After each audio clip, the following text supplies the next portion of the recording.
não nos deixariam órfãos. E nós estamos aqui porque o Santo Espírito Consolador está. É Ele quem faz, é Ele quem age, é Ele quem dirige, é Ele quem comanda. O nosso Santo Espírito Consolador.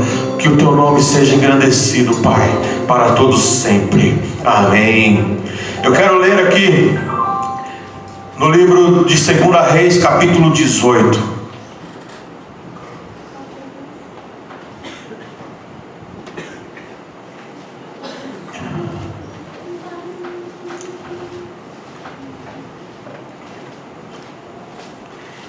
Vamos ler até o 3º versículo desse capítulo, mas eu quero que você, se você trouxe aí a sua Bíblia, deixe ela aberta.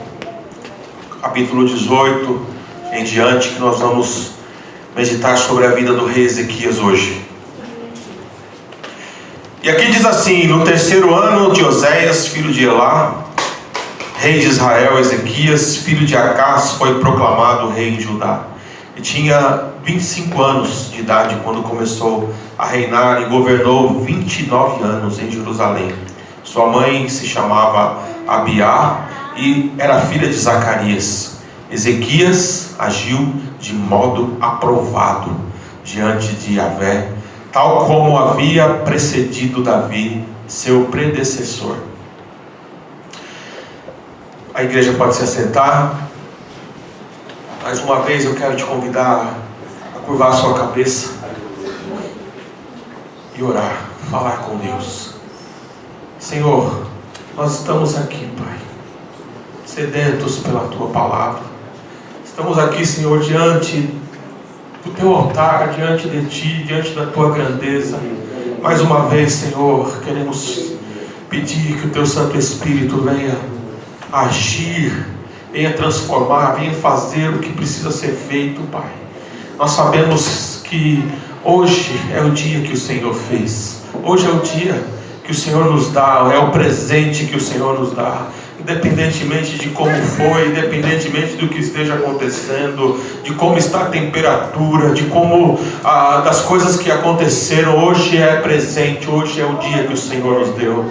E nós queremos terminar, Senhor, nós estamos entrando, Senhor, no término deste dia, e nós queremos que o Teu Santo Espírito venha nos encher, venha colocar as coisas no lugar, que nós, Senhor, possamos olhar para Ti, e que nós saiamos deste lugar hoje cheios da Tua graça, cheios do Teu poder, cheios, Senhor, de sabedoria, para agirmos de acordo com a Tua vontade. É em nome de Jesus que eu oro, para todos sempre. Amém. Queridos, o rei Ezequias, ele sucedeu um rei, seu pai, que não foi um rei que agradou ao Senhor. Ele, graças a Deus, ele fez o contrário do que o seu pai fizera. Todos vocês que acompanham aí, que acompanham não, né, que leem a Bíblia e estão acostumados com a história de Israel, vocês sabem que Saul foi o primeiro rei. O povo pede um rei, está lá no livro de 1 Samuel. Israel até então estava sendo dirigido por profetas, por juízes, por homens que Deus levantava. E de uma certa forma eles estavam sendo dirigidos por Deus. E quando eles começam a olhar para outras nações, e provavelmente a liderança começou a enxergar e viu que outras nações tinham reis, eles também quiseram um rei. E foram falar com o profeta Samuel, e Samuel vai falar com Deus, meio assim, sem graça, né? Mas Deus acalma o profeta dizendo: olha, não tem problema, eles não estão rejeitando a você, estão rejeitando a mim. Então, nós vamos dar sim um rei para eles. Mas que eles saibam que um rei custa dinheiro, que os impostos vão aumentar, que vão ter que pagar todas as mordomias que um reino exige e tudo aquilo que envolve um reinado. E eles aceitaram. O Senhor escolheu o rei Saul, e depois de Saul vieram todos os outros reis de Israel, até a Babilônia invadir o reino de Judá. E depois as coisas começaram a mudar, domínio, né, sobre Israel, por vários anos, vários impérios. Mas depois de Saul veio Davi, e depois de Davi veio Salomão. E Salomão, quando termina o seu reinado, quando ele morre, o reino já estava praticamente dividido. A idolatria, a discordância, muitos problemas de administração. Salomão, ele não perseverou naquilo que ele pediu para Deus no início. Na sua oração, quando o Senhor fala com ele: olha, você pode pedir o que você quiser, peça o que você quiser. O coração de Salomão, ele estava tão contrito, o próprio rei estava tão voltado para o Senhor, a sua vida estava tão certinha, tão no altar, que ele pede sabedoria. Não pede riqueza, não pede glória, não pede nada. Pediu sabedoria. E o Senhor fala para ele: porque você pediu sabedoria, eu vou te dar todas as glórias. Porque você não pediu bens materiais. E ele recebeu. Foi até hoje, na história secular, um dos reis mais ricos de toda a história do mundo. E ele começou bem o seu reinado. Começou pedindo sabedoria e agiu com sabedoria por várias vezes. Só que, irmãos, quando nós não perseveramos, quando nós não temos a consciência de que nós somos seres humanos, que nós somos falhos, que por mais que as coisas estejam dando certo, num determinado momento da tua vida, está dando tudo certo, você está ganhando, você está sendo bem sucedido, está sendo elogiado.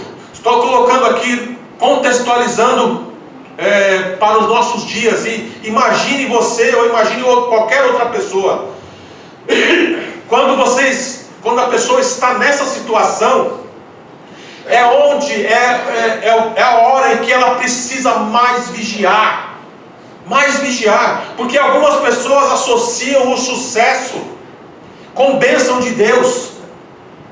A maioria das pessoas associam: ele está prosperando, ele está indo bem, ele está ganhando dinheiro, ele está crescendo, Deus é com ele. Na maioria das vezes não é assim. Não é assim. Pode ser que aconteça, e Deus, ele abençoa, e quanto mais a pessoa agradece, quanto mais o coração dessa pessoa está no altar do Senhor, ele pode sim acrescentar mais e mais. Mas o contrário também é verdade. Muitas pessoas estão prosperando, estão ganhando dinheiro, mas essa prosperidade não vem de Deus. Não vem de Deus, porque se ela está agindo de forma orgulhosa, se ela está agindo achando que ela está na situação que ela está por causa dos seus próprios méritos, se ela não está dando glória a Deus, não está dando honra a Deus, se essa pessoa acha, não, ela tem certeza que ela está no lugar onde ela está por causa da sua própria força, com certeza não é Deus que está abençoando. Com certeza. E se Deus está abençoando, é por outras causas. É porque ainda que essa pessoa esteja prosperando, ainda que ela esteja numa situação boa, e ela acha que ela está pelos seus próprios méritos, ela só está porque Deus está permitindo. João Batista, ele foi questionado a respeito de Jesus. Se Jesus era o Cristo, o Messias, o poder que Jesus tinha, o que ele estava fazendo. E ele disse assim: olha, nenhum homem, vou colocar com as minhas palavras, nenhum homem tem o que tem, está onde está, recebe o que recebe, se não for de Deus. Se não for de Deus. Então nós temos esses paradoxos, né, que nós muitas vezes enrolam a nossa cabeça e nos entra em choque, né, os parafusos aqui. Como pode? Mas tudo, irmãos, tem um propósito. E eu quero dizer uma coisa para você: E para vocês, muitas pessoas estão prosperando aí fora, mas não estão andando de acordo com a vontade de Deus. E o final dessas pessoas é um final triste, é um final tenebroso, se não se arrependerem. Se não se arrependerem. Porque vocês já ouviram falar daquele aquele lance que muitas pessoas falam, que vai dando corda, vai dando corda, vai dando corda, e a pessoa vai e se enforca. É assim que acontece com muitas pessoas. Então não façam essas associações. Porque tem um bom carro, tem uma boa casa, tem um bom emprego, é Deus que está abençoando. Não, Deus está permitindo, porque tudo tem um propósito. Tudo tem um propósito. E se Deus tem aberto portas para você, tem colocado coisas na sua mão para que você seja abençoado, para que você prospere, agradeça ao Senhor, dê glória a Ele, porque tudo tem um motivo. O Senhor, uma hora Ele vai te cobrar, Ele vai colocar no teu coração que muitas coisas que Ele está te dando é para que você possa abençoar o teu próximo, é para que você possa ser uma válvula de escape para muitas pessoas. Porque se Jesus falou no Sermão do Monte que é para nós não acumularmos riquezas aqui na terra, isso tem um peso na nossa forma de pensar.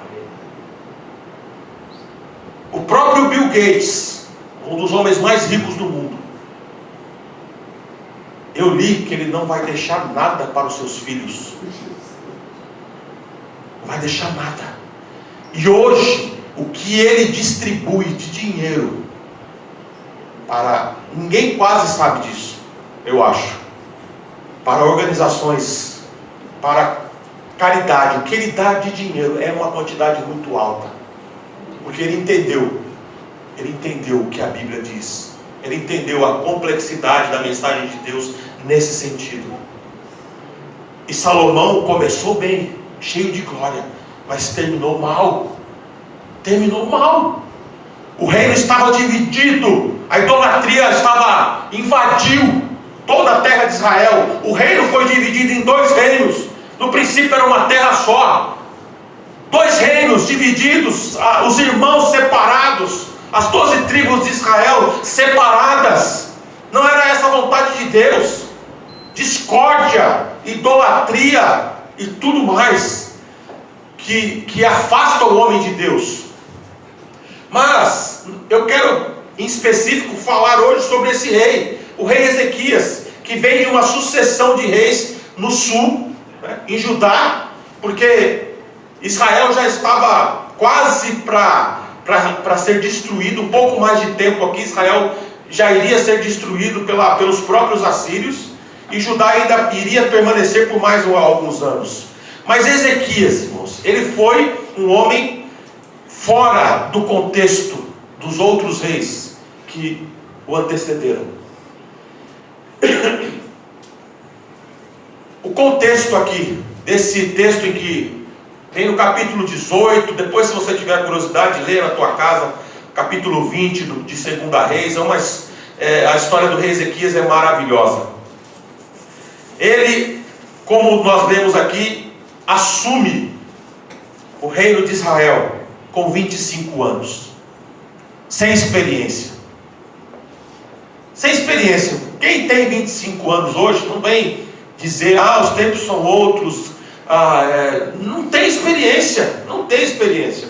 O mercado de trabalho hoje, ele prioriza os mais novos. Estou falando a verdade ou mentira? Prioriza os mais novos.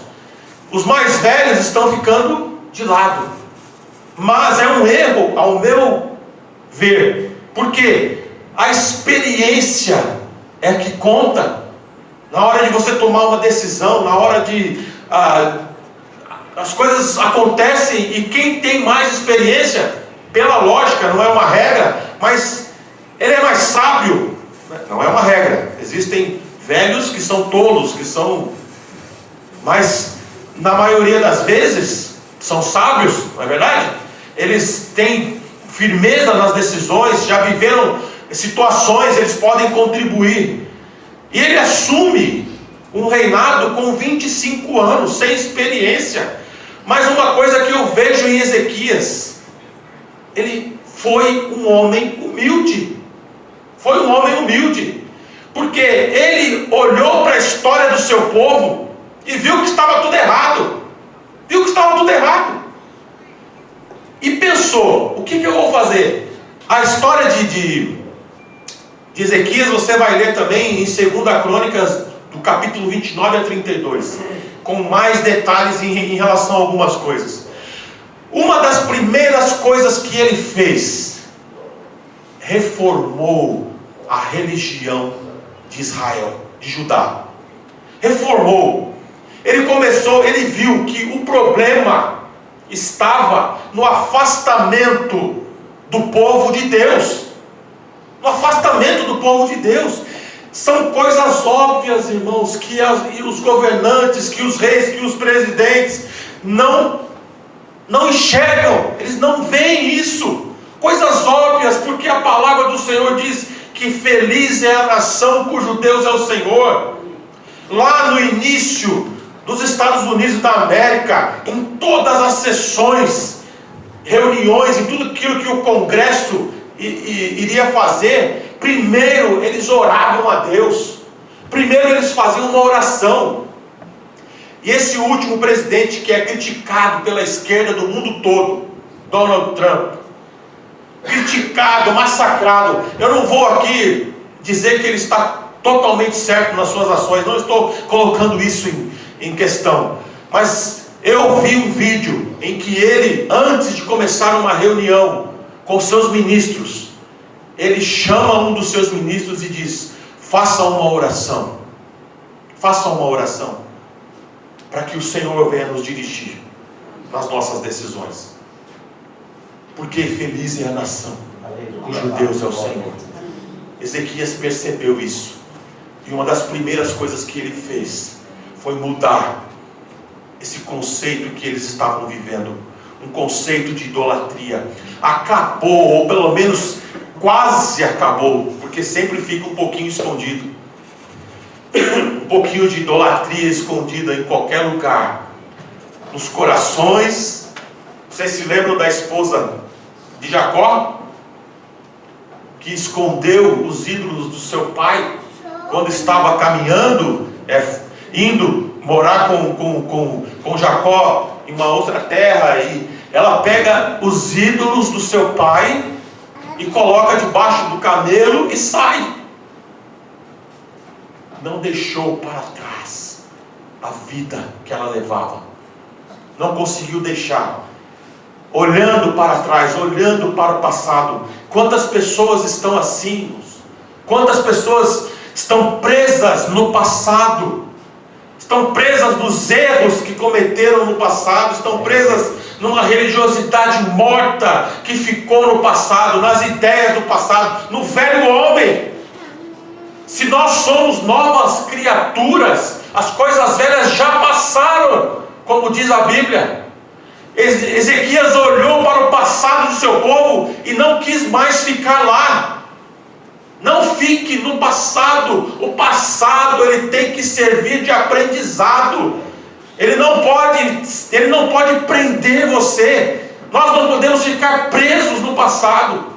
Quantas pessoas, eu já conversando com pessoas, porque eu não posso escutar tal música que eu fico nostálgico.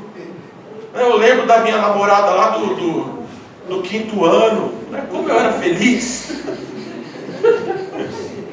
Está lá, no 5º ano, não cresceu, não pode escutar uma musiquinha que chora, gente, o que passou, já passou. A palavra do Senhor diz que não diga que os dias que se passaram são melhores do que os dias de hoje. Quantos crentes estão assim?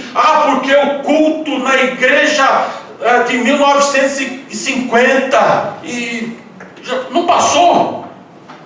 Guarde as boas recordações, mas não fique lá, porque senão nós não conseguiremos viver o presente que é hoje. Não conseguiremos viver plenamente o presente que o Senhor está nos dando, que é hoje. E ele fez reformas, mudanças.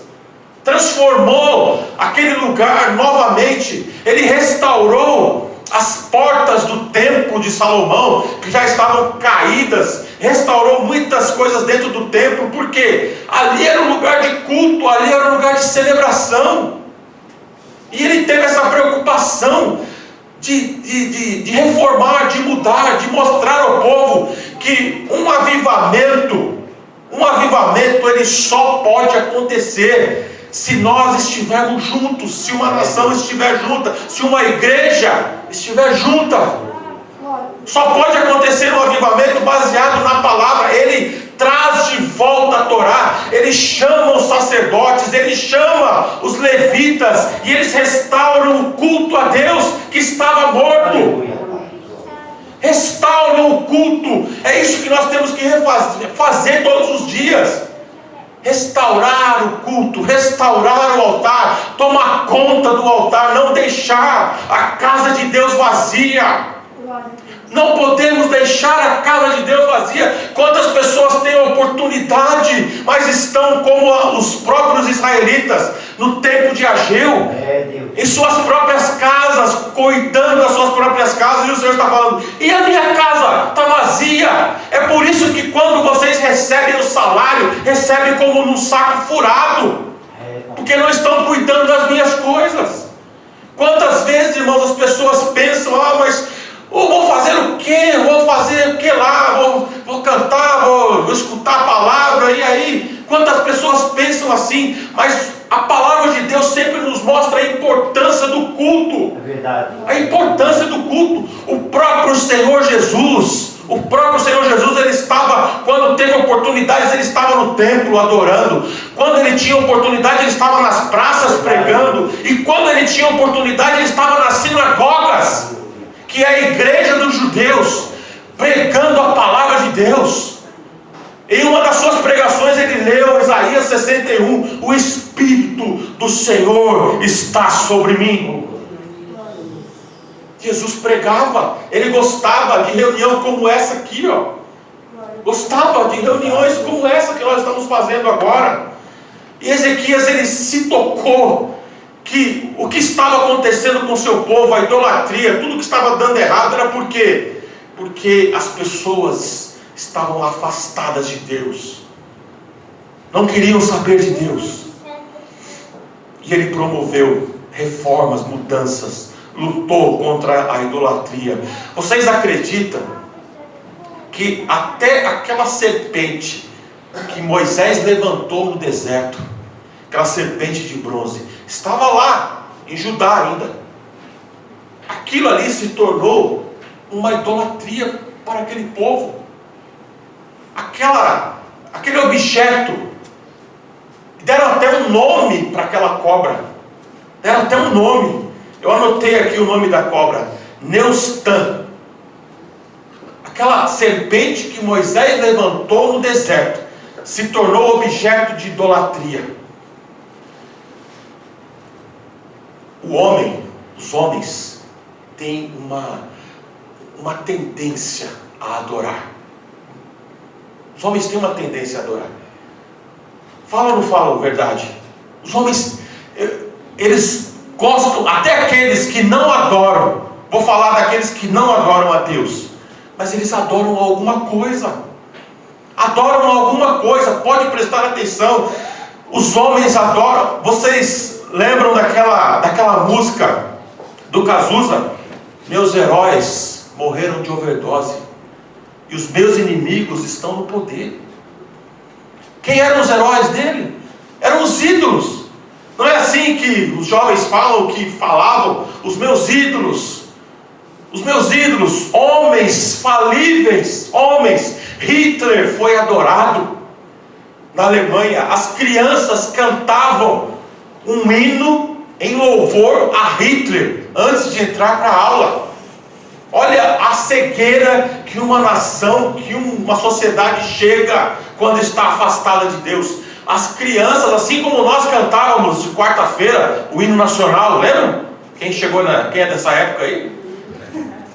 A bandeira subia e Nós cantávamos o hino nacional com a mão no coração, ou com as mãos em posição de sentido, não é verdade? Exatamente assim as crianças cantavam um hino em louvor a Hitler. Stalin, aquele que foi o mais venerado do comunismo na soviética, era idolatrado, era exaltado. A idolatria está no coração do homem. O homem adora. O homem ele busca alguma coisa para adorar. Pode prestar atenção nos jovens, na sociedade, nas pessoas com quem você conversa. Ela tem algum objeto de adoração. Às vezes é o trabalho. A pessoa adora o trabalho. Se perder aquele trabalho, vai morrer de depressão, vai achar que o mundo caiu, que não existe mais saída. Por quê? Porque idolatrava o trabalho. E o que Deus faz? Deus tira. Há pessoas que idolatram o pai e a mãe, idolatram os filhos, mimam os filhos, estão estragando os filhos, porque idolatram inconscientemente. Às vezes nem sabe, mas está idolatrando. O que é idolatria? É colocar alguma coisa acima de Deus na sua vida. Tudo que está ocupando o lugar de Deus na vida de alguém é idolatria, é ídolo. É ídolo. Então temos que prestar atenção nessas coisas e olhar para os exemplos que Ezequias deu. O avivamento aconteceu em Judá novamente, mas por quê? Porque ele, em primeiro lugar, irmãos, foi um homem íntegro. Foi íntegro, está aqui no texto. Tinha 25 anos quando começou a reinar e governou por 29 anos em Jerusalém. E no verso 3 está escrito: Ezequias agiu de modo aprovado diante de Yahvé. Ele foi um homem íntegro. Agora eu quero perguntar para vocês: ele escolheu ser íntegro? Não foi uma escolha? Foi uma escolha que ele fez? Ser íntegro, ser reto, agir corretamente? Não precisa responder para mim. Para mim, né? Vou responder para mim agora. Ele escolheu ser íntegro. Porque a vida, ela não nos oferece caminhos, não nos oferece oportunidades, não chegam pratos, vamos colocar aqui de uma forma simbólica, não chegam pratos toda hora oferecendo algo para você. Você não tem ali a capacidade, o poder até de escolher fazer ou não. Ele escolheu andar nos caminhos do Senhor. Ele escolheu ser íntegro, ele escolheu ser verdadeiro. É por isso que eu tenho assim alguns debates, né, com alguns professores, principalmente de sociologia, porque muitos acham que as pessoas são vítimas da sociedade. Ele é assim porque a sociedade, e aí vão usar algumas algumas vão apontar para algumas circunstâncias que respondem a essa questão, que o indivíduo ele é vítima da sociedade. Ele escolheu, ele é assim porque a sociedade é assim. Não, 1000 vezes não, porque a Bíblia ela está cheia de exemplos de pessoas que não se deixaram influenciar pela sociedade. Não, você pode viver, eu posso dar aqui o exemplo daqui na nossa rua. Eu morava nessa rua, eu sempre digo isso. O Geraldo está ali, o filho dele, eles moravam na frente da minha casa.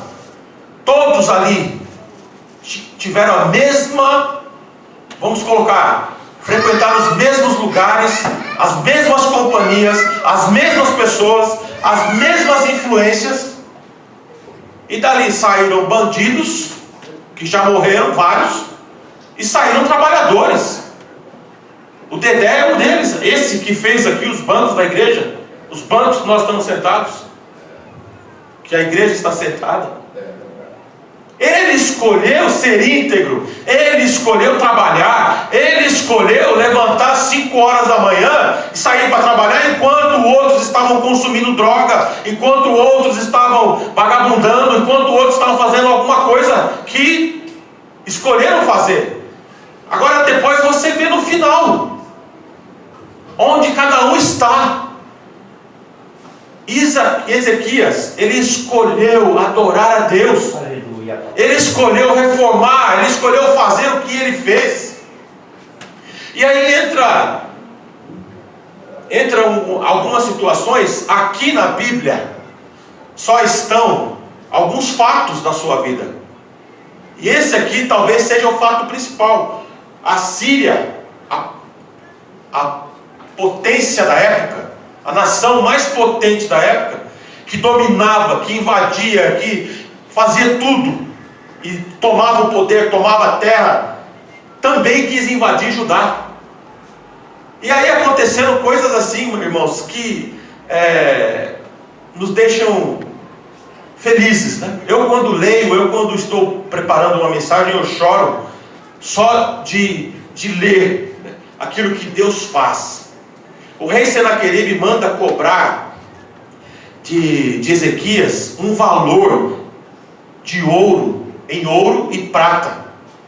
Ele vai lá e fala assim: me dá aí um valor aí para eu não invadir Judá. E Ezequias, homem falho, mas agia de coração, foi e pegou o ouro do templo, do altar e do seu palácio também, a prata e o ouro, e juntou tudo e mandou para o rei. Quando o rei recebeu, ele percebeu de alguma forma que aquele ouro era o ouro que fazia parte do templo de Salomão. E aí ele ficou assim, confuso. Pensou, né? Eu imagino que estou aqui contando do meu jeito. Quem é o Deus desse homem? Quem é o Deus desse homem? Porque se ele pegou o ouro do templo do seu Deus, será que ele confia nesse Deus? Porque tinha essa associação do templo, dos objetos de culto. Eles faziam essa associação também com outros deuses. Então tudo que estava nos templos pagãos era tudo sagrado. E da mesma forma era também no templo de Salomão. Tudo ali foi consagrado. E Ezequias nem pensou, chegou lá, pegou o ouro, pegou a prata também do seu palácio e mandou. E ele, desconfiado da atitude de Ezequias, manda o seu general até Ezequias para afrontar Ezequias. E esse general, o nome dele Rabsaque, ele chega até Ezequias ou para os seus comandados, né, aqueles que estavam falando em nome do rei, e diz: por acaso você confia no seu Deus? Ou você confia no Egito, que o Egito vai te ajudar? E fala uma série de afrontas. Aí ele fala: se você desfigurou todo o altar do seu Deus, tirando todo o ouro. E ele falava em hebraico com o rei Ezequias. Falava em hebraico com os comandados do rei Ezequias, falando como se estivesse falando ao rei Ezequias. E o lugar onde ele estava falando, esse general, estava lotado de gente. Aí um dos comandados do rei Ezequias fala assim: por favor, não fale conosco em hebraico, fale conosco em aramaico, para que as pessoas não saibam o que está acontecendo. Mas ele não dá ouvidos, ele continua falando em hebraico para envergonhar o rei Ezequias, para que todos ficassem sabendo que o rei Ezequias tirou o ouro do templo e deu nas mãos do rei Senaqueribe. E aí aquela afronta. Sabe o que o rei, quando fica sabendo, ele faz? Sabe o que ele fez? A primeira coisa que ele fez, diante de tudo aquilo que estava acontecendo, ele foi para o templo. Aleluia, aleluia. Capítulo 19 vai dizer isso. Ele foi para o templo. foi para a casa do Pai. Amém, Jesus. Foi para a casa do Pai. Glória a Deus. Queridos, independentemente do que esteja acontecendo, Verdade, papai. independentemente do que a sociedade está dizendo, do problema que você estiver vivendo, vá para a casa do Pai. Glória a Deus. Vá para a casa do Pai. Se estiver vivendo um tempo de alegria, vá para a casa do Pai celebrar. Se estiver vivendo um tempo de luta, de dúvida, de crise, seja qual for a situação, faça como Ezequias. Vá para a casa do Pai. Ele ouviu aquelas afrontas, ele teve ali o seu reinado em xeque, ele foi afrontado, mas não falou nada. Foi para o templo falar com Deus, orar, adorar. Aí, olha só o que Deus faz.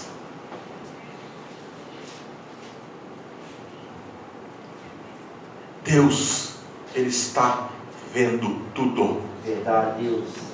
Ele está vendo tudo. A minha aflição, a tua aflição, o que está passando, o que está acontecendo na tua casa. Deus vê tudo. Ele sabe de tudo. Nada surpreende o nosso Deus. Nada. Ezequias, ele vai para o templo. Alguns homens dele vão falar com o profeta Isaías. Chegam lá para Isaías e explicam toda a situação. Olha o que o profeta diz, capítulo 19, verso 6. E assim, quando os oficiais do rei Ezequias entregaram essa mensagem a Isaías, este lhes declarou: dizei isso ao vosso Senhor. Assim diz Yahvé, o Eterno: não tenhas medo das palavras que ouviste, das blasfêmias com as quais as séculas do rei da Síria me afrontaram, porquanto assim o Senhor falando, eu mudarei o seu espírito, as intenções do seu coração, eis que ele receberá certa notícia, que o fará tomar a decisão de retornar imediatamente ao seu país, em sua própria terra, farei morrer ao fio da espada. Papai. Quantas pessoas fazem as coisas, agem, quantas pessoas falam, quantas pessoas agridem, quantas pessoas agem de uma forma que parece que Deus não existe, parece que Deus não está vendo. Deus. Mas olha aqui, Ezequias foi para o templo, aqueles homens foram falar com o profeta, o Senhor já tinha mostrado tudo ao profeta.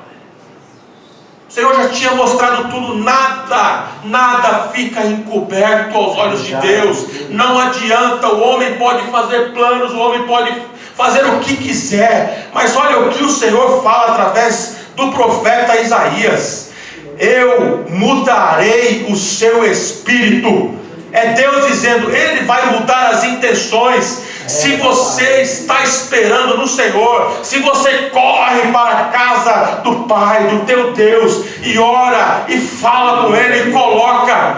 Estou aqui dando o exemplo de Ezequias, mas você pode fazer isso no teu lar, você pode fazer isso andando, você pode fazer isso nas circunstâncias que forem. Se você colocar todas as situações nas mãos do Senhor, Ele está dizendo aqui: eu posso mudar corações, eu posso mudar situações. Não se desespere, porque eu estou no controle. Aleluia, Pai, glória a Deus.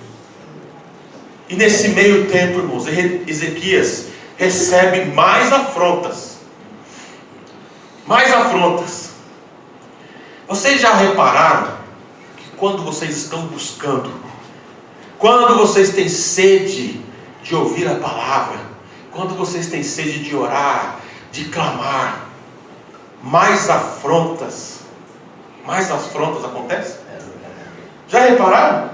Mas não é só comigo, não é só com vocês, com todos os servos do Senhor acontece dessa forma. Com Ezequias foi a mesma coisa. Aconteceu tudo isso e ele recebeu mais afrontas. E aí sabe o que ele fez? voltou para a casa do pai, foi orar, e mais uma vez o Senhor respondeu. Isaías, por intermédio de Isaías, capítulo 19, verso 32 ao 34. E sendo assim, eis que ainda hoje o Senhor, acerca do rei Assíria, ele não entrará nessa cidade de modo algum, nem lançará flecha nenhuma, nem lançará flecha nenhuma de nenhuma espécie contra o seu povo. Não enfrentará essa cidade com escudo, tampouco construirá rampas de ataque ao redor dela. Ele retornará aos seus pelo mesmo caminho por onde veio, mas não entrará jamais nessa cidade. Este é o oráculo de Yahvé, assim diz o Senhor, porque eu protegerei esta cidade e a salvarei por amor de mim e por amor do meu servo Davi. Amém. O texto vai dizer ainda que Ezequias não precisou lutar. Não precisou lutar. O Senhor, o anjo do Senhor, fere os assírios. Verso 35. Assim, naquela mesma noite, o anjo do Senhor partiu e matou 185.000 guerreiros que se encontravam no acampamento dos assírios. Quando o povo se levantou ao raiar do dia, lá jaziam sobre a terra todos os cadáveres. E então Senaqueribe, rei da Síria, fugiu apavorado, retornando a Nínive, onde permaneceu. O Salmo 73, Salmo da família de Asaf. Ele tem ali uma dúvida que muitos cristãos, muitos homens que servem a Deus têm. Por que os ímpios prosperam? Por que dá tudo certo? Vamos aqui parafrasear. Por que eles andam como se nada os abatesse? Está tudo bem. Eu sempre cito aqui, estão sempre na capa da revista Caras, nas banheiras. Está tudo certo, nada. Mas o próprio salmista, quando é tocado pelo Espírito Santo, a olhar para o final, como eu disse no início da palavra, olha para o final deles, aquela profecia que o profeta Isaías falou, que ele iria morrer ao fio da espada, aconteceu. Depois disso aqui, ele vai para o templo adorar aquele Deus pagão da Síria. E sabe o que acontece? Seus filhos entram no templo e matam o seu próprio pai.